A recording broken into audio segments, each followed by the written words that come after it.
교재 91쪽을 읽겠습니다. 초반에 치세를 비교적 잘했던 르호보암이 점차 하나님의 율법을 떠나게 되므로 하나님의 징계를 받게 됩니다. 먼저 애굽 왕 시삭이 침공하여 유다를 괴롭게 합니다. 하나님은 선지자 스마야를 통하여 이 사태가 하나님을 버린 징계의 결과임을 분명히 알게 하셨고, 이에 르호보암은 스스로를 낮추고 하나님을 높임으로 비참한 파국은 피합니다. 그렇게 르호보암은 죽고 그의 아들 아비야가 왕이 됩니다. 아비야는 큰 군대를 동원하여 북쪽의 여로보암과 싸우려고 나갑니다. 그는 북이스라엘 군대를 향해 과거 여로보암의 배반과 우상 숭배의 죄악성을 낱낱이 말하며 남유다 왕국의 정통성을 강조합니다. 곧 치열한 전투가 벌어졌고 초반에는 남유다가 무척 불리했지만 하나님의 개입하심으로 남유다가 크게 승리하게 됩니다. 교재에서 보신 바와 같이 앞선 10장에서는 왕이 된 르호보암이 지혜로운 노인들의 충고를 무시하고 젊은 신복들의 그릇된 충고를 받아들여 반란이 일어나 왕국 분열이 일어났습니다.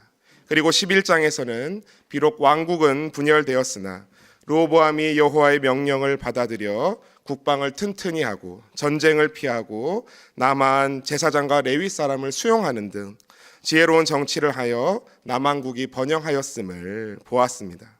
오늘은 유다의 1대, 2대 왕인 르호보암과 아비야 왕을 통하여서 우리에게 주시는 하나님의 말씀을 세 가지 기도 제목을 놓고 바라보고자 합니다. 첫 번째 기도 제목은 항상 겸비한 마음을 잃지 않는 성도 되게 하소서라고 기도하셨으면 좋겠습니다. 앞서 읽었던 12장 1절 말씀을 함께 읽으시겠습니다. 12장 1절 말씀입니다. 시작. 르호보암의 나라가 견고하고 세력이 강해짐에 그가 여호와의 율법을 버리니 온 이스라엘이 본받은지라. 아멘. 앞서 읽은 12장 1절 말씀에서 르호보암의 나라가 견고해지고 세력이 강해졌다고 이야기합니다. 나라가 견고해지고 강해지는 것은 참 좋은 일입니다. 그런데 문제는 항상 그 다음부터인 것 같습니다. 여로보암을 위시하여 열지파가 떨어져 나간 초기에 르호보암 왕은 국방을 튼튼히 하고 여로보암 왕이 송아지 우상을 세우며 해고해버렸던 제사장들과 레위 사람들도 받아주며 나름 지혜롭게 나라를 통치합니다. 다윗과 솔로몬의 길로 3년간 행하였다고 11장 17절 말씀이 이야기합니다. 그러나 오늘 12장 말씀에서의 르호보암 왕은 나라가 견고해지고 세력이 강성해졌다 생각하자 여호와의 율법을 버렸습니다. 그리고 온 이스라엘이 그것을 본받았다고 말씀이 이야기합니다. 우리가 잘 아는 훌륭한 믿음의 왕 다윗도 그가 하나님께 범죄하였을 때는 골리앗과 싸우던 위기의 순간도 아니었고 광야에서 사울을 피해 도망하던 시간들도 아니었습니다. 나라가 어느 정도 안정되고 전장에 나간 부하들과 군대들의 승전 소식들이 들려오고 자신은 왕궁 옥상에서 거닐 수 있었던 그때 한 목욕하던 여인을 보고 그가 범죄하고 말았습니다. 다윗이 칼을 빼는 담대한 자, 곧 전쟁이 가능한 인구조사를 하며 나라의 강성한 힘을 확인하였던 그때 그는 교만함에 빠졌고 그 일은 하나님 보시기에 악한 일이었다는 사실을 우리는 또한 알고 있습니다. 이후에 다시 만나보게 될 유다의 13대 왕 히스기야도 그가 하나님 앞에 교만하게 된 순간은 죽을 병을 기도로 고침받고 생명이 15년 연장되었던 그때였습니다. 오늘 말씀에서도 하나님을 떠난 유다를 하나님께서는 이집트 왕 시삭을 통해 벌하십니다. 본문 12장 3절 말씀을 보시면 예루살렘을 치러 온 애굽의 군대가 어마어마합니다. 요즘에 전차 탱크로 볼 수 있는 병거가 1200대요. 마병이 6만 명이며 애굽에서 온 군사들과 다른 나라의 용병들까지 헤아릴 수 없이 많았다고 말씀은 이야기합니다. 르호보암이 견고하다, 강성하다 자신했던 나라의 힘으로도 절대 막을 수 없는 규모의 환란이 닥친 것입니다. 그제서야 르호보암이 하나님께 회개합니다. 형벌을 받고서야 엎드린 것입니다. 어떤 상황에서든지 우리는 하나님 앞에 겸비해야 하며 하나님을 붙들어야 하는 줄 믿습니다. 그런데 비단 성경 속의 인물들의 이야기만이 아니라 저의 주변인들도 가족들도, 아니 심지어 저도 가장 하나님 앞에 겸비하기 힘든 순간은 아무래도 제가 잘 나갈 때, 제 삶이 편안할 때인 것 같습니다. 저는 해군으로 군대를 다녀왔는데요, 제가 군대에서 언제 가장 말씀을 열심히 읽었을 것 같으십니까? 2등병일 때였을까요? 병장이었을까요?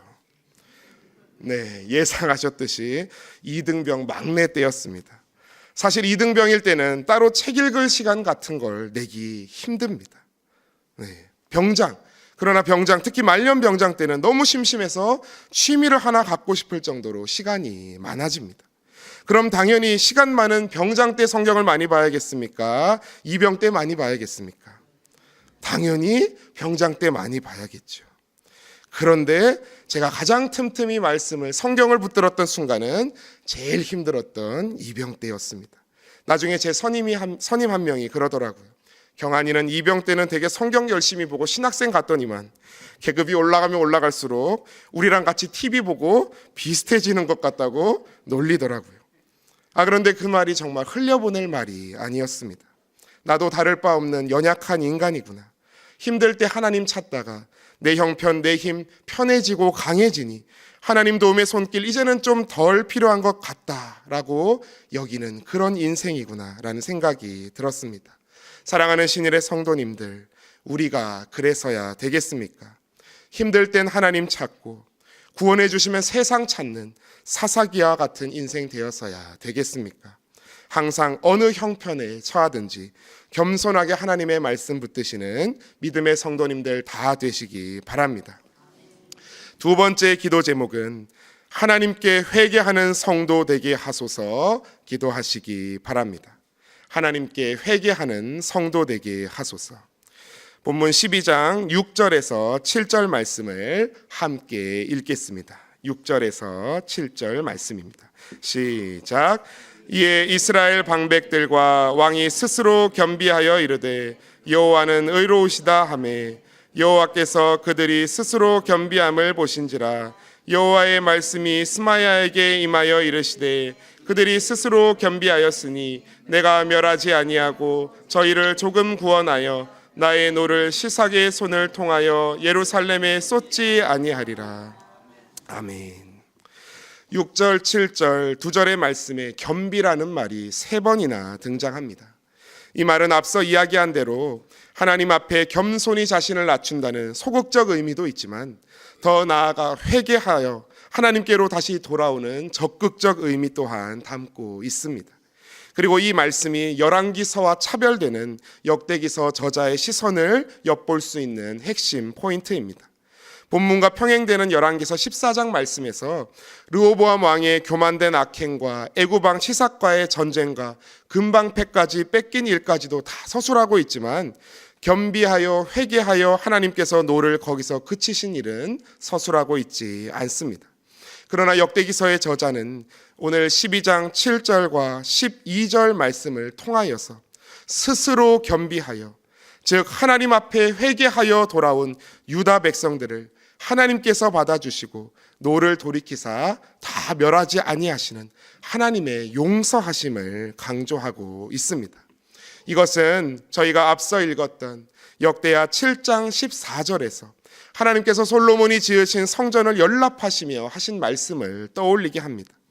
내 이름으로 일컫는 내 백성이 그들의 악한 길에서 떠나 스스로 낮추고 기도하여 내 얼굴을 찾으면 내가 하늘에서 듣고 그들의 죄를 사하고 그들의 땅을 고칠지라.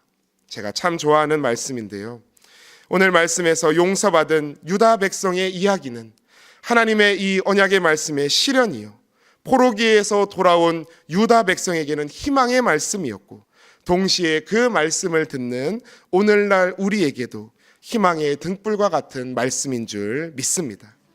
오늘 내가 혹 하나님께 범죄한 사실 있더라도, 하나님 앞에 감히 얼굴이 부끄러워 들 수 없는 그러한 일들 생겼더라도 설령 그러한 일이 있더라도 악한 길에서 떠나 스스로 겸비하여 낮추고 하나님을 찾으면 죄를 사하시고 우리를 고치신다는 그 말씀은 오늘 우리에게도 유효한 하나님의 언약의 말씀임을 믿습니다.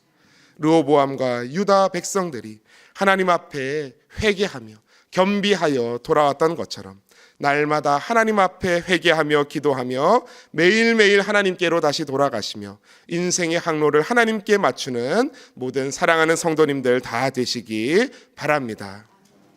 마지막 세 번째 기도 제목은 하나님을 의지하여 승리하는 성도 되게 하소서 기도하시기 바랍니다. 하나님을 의지하여 승리하는 성도 되게 하소서. 우리 다 같이 13장 역대하 13장 18절의 말씀을 함께 읽겠습니다. 13장 18절의 말씀입니다. 시작. 그때에 이스라엘 자손이 항복하고 유다 자손이 이겼으니 이는 그들이 그들의 조상들의 하나님 여호와를 의지하였음이라. 아멘.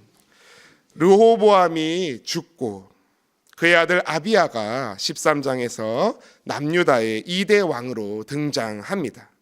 아비야가 3년 동안 예루살렘에서 다스리는데 오늘 역대기 저자는 그중 한 사건만을 굉장히 특정하여 다룹니다.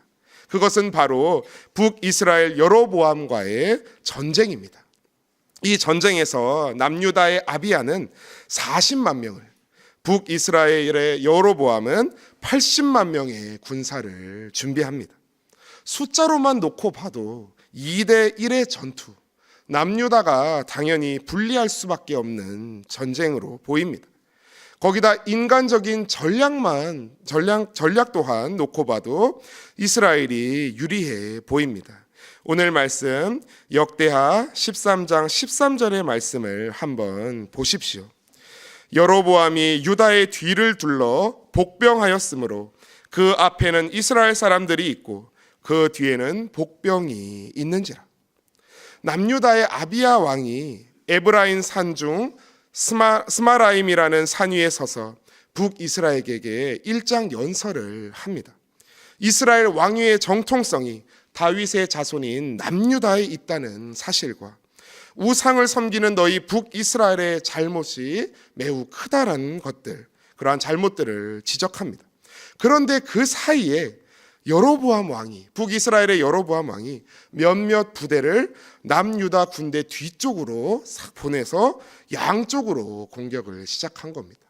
이게 산지였기 때문에 가능한 공격이었겠죠.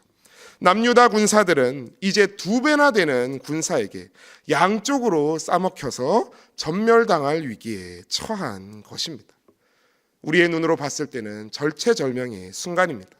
그러나 그때 유다 사람들은 하나님께 부르짖고 제사장들은 나팔을 불며 전쟁에 임했다고 오늘 말씀은 이야기합니다. 그리고 하나님께서 그 전쟁을 유다 사람들의 손에 넘기십니다. 그리고 앞서 읽었던 오늘 18절의 말씀처럼 유다 자손이 이긴 것은 하나님 여호와를 의지하였기 때문이라고 오늘 말씀은 이야기합니다. 숫자로 볼 때 2배나 차이 나는 전쟁이었습니다. 전략적으로 볼 때도 양쪽으로 공격당하는 불리한 형국이었습니다. 그러나 전쟁의 승패는 2배의 숫자에도 놀라운 책략에도 있지 않았습니다. 오직 하나님 여호와를 의지할 때 승리할 수 있었습니다. 우리의 삶 가운데도 세상의 권력 앞에, 유혹 앞에 양쪽으로 싸먹혀서 죽을 것만 같은 두려운 순간들이 있는 줄 압니다. 그러나 전쟁의 승리는 또한 하나님께 달려있는 진리의 말씀을 믿습니다. 오늘 월요일 새벽입니다. 오늘부터 또 받은 말씀 가지시고 한 주간 살아가실 때도 모든 삶의 순간순간 가운데마다 오직 하나님만 의지하시는 사랑하는 신일의 성도님들 다 되시기 바랍니다. 그래서 승리하고 돌아오시는 개선장군과 같은 인생, 신앙의 간증이 넘쳐나시는 믿음의 인생 다 되시길 주님의 이름으로 축복합니다. 이 시간 우리 함께 기도하며 나아가기 원합니다. 먼저는 항상 겸비한 마음을 잃지 않는 성도 되게 하소서 기도하시기 원합니다.